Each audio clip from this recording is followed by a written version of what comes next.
This is a $30,000 meatball pasta, a dish only the world's wealthiest elites can afford to enjoy. Steve is a specialist who provides extremely rare meat to a secret community with a similar taste. He hunts for what he calls two-legged female sheep, keeping his meat alive to ensure freshness and meticulously storing the remains after each butchery. Steve's typical workday involves taking the meat from the fridge, cutting it into smaller pieces, dividing them into vacuum-sealed bags according to his buyer's requests, and adding personal items from each victim as a special touch.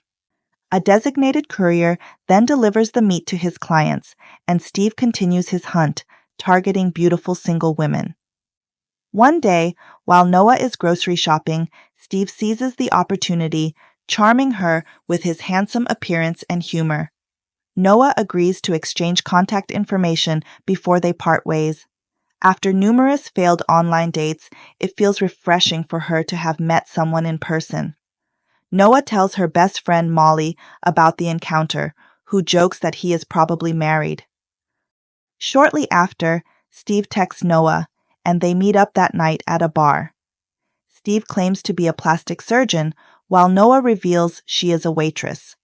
They discover they both don't have much family around. As they get to know each other, their connection becomes undeniable, and Noah quickly falls for him, leading to a new relationship.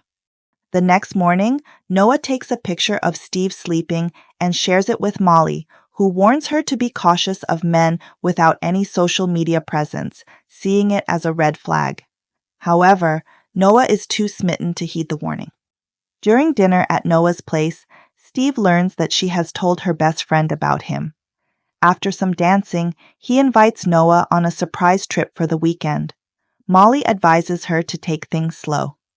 The next day, Steve takes Noah to a place called Cottage Grove. She quickly texts Molly, but the signal is weak. That night, they arrive at Steve's secluded home. Although the house is nice, there's no phone signal. A painting on the wall catches Noah's eye, but before she can look closely, Steve hands her a drink. After a few sips, she begins to lose consciousness and collapses to the floor. When Noah wakes up, she finds herself chained. At first, she thinks Steve is playing a prank and pleads with him to release her. Instead, Steve calmly reveals the horrifying truth. He is the fresh meat dealer. Noah's emotions collapse instantly, and no matter how much she cries or begs, Steve remains unmoved. He assures her that she will be kept alive for as long as possible. The next day, Molly texts Noah to check in. She receives a reply, including a photo from the trip, but senses something is off. Meanwhile, Noah hears a voice from the next room. It's another captive, Penny, who tells Noah about a third victim named Melissa, who has lost her sanity.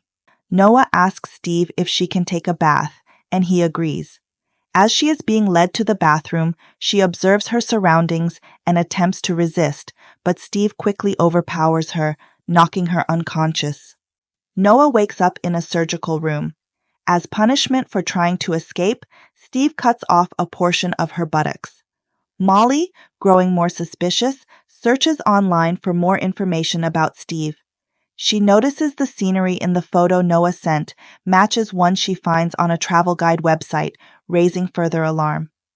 Molly decides to investigate, starting by visiting the bar where Noah and Steve first met. The bartender, an old friend, agrees to help and provides Steve's credit card name. As Noah struggles to deal with the pain from her mutilation, she finds a phrase scribbled in a magazine by a previous victim named Sammy. "He likes you. Don't give up." Inspired by Sammy's message, Noah begins to think more strategically.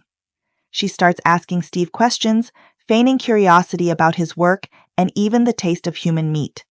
Steve, eager to impress, explains that when the meat is prepared correctly, it's exquisite, that only a select few can truly appreciate. Noah listens, but not impressed. Meanwhile, Molly gets information from the bartender friend that Steve's real name is Brandon Kemp. She uncovers his identity and address online, confirming that he is indeed married, just as she suspected. Determined to find her friend, Molly goes to Steve's address and meets his wife, Anne. She tells Anne about Steve's affair with Noah and shows her the picture of him sleeping. Anne, however, insists that the man in the photo is not her husband. As Molly prepares to leave, Steve arrives home. When Molly confronts him about Noah, Steve feigns ignorance. On her way out, Molly dials Noah's number.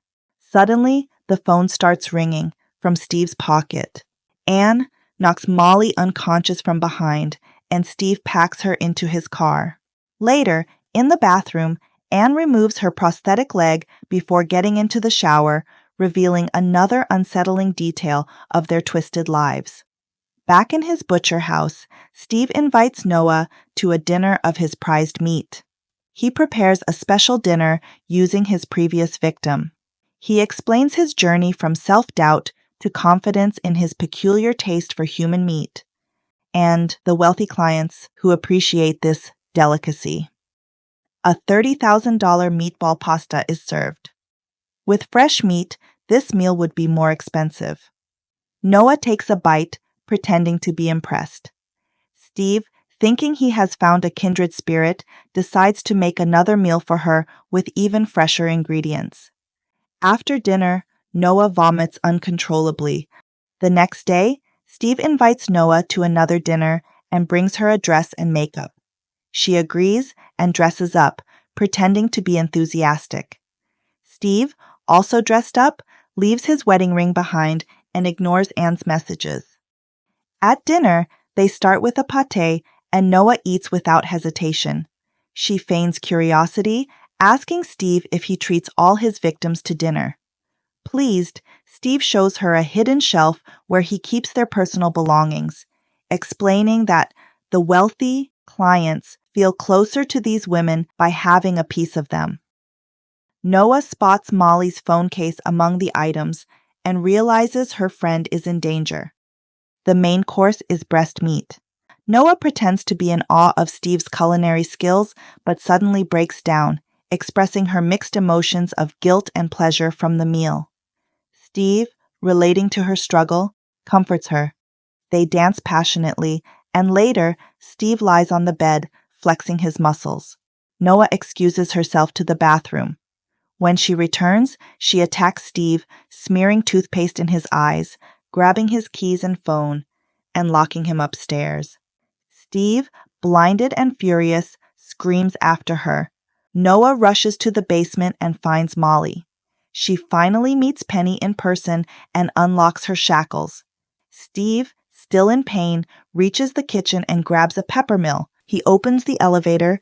Penny surprises him with a kick. Molly hits Steve with a meat hammer, and Noah and Penny fight back. After a brutal fight, they finally knock him out. The three women overpower him. They escape into the woods, but Steve regains consciousness and gives chase, firing a gun. Molly's bartender friend, who had been tracking her location, hears the shot and leaves immediately, fearing the worst. Anne and the courier arrive at the butcher house, finding it in chaos. Another gunshot echoes, and Anne follows the sound into the woods. The three women hide, but they know they can't run much longer. Molly tackles Steve, and Noah grabs his gun, ending his life. Shortly after, Anne and the courier find his body. Desperate, the women try to contact the police, but there's no signal. Noah goes back to find her phone and encounters Anne, who cries for help but then attacks Noah. They struggle violently until Noah stabs Anne in the neck with a key and Molly finishes her off with a shovel.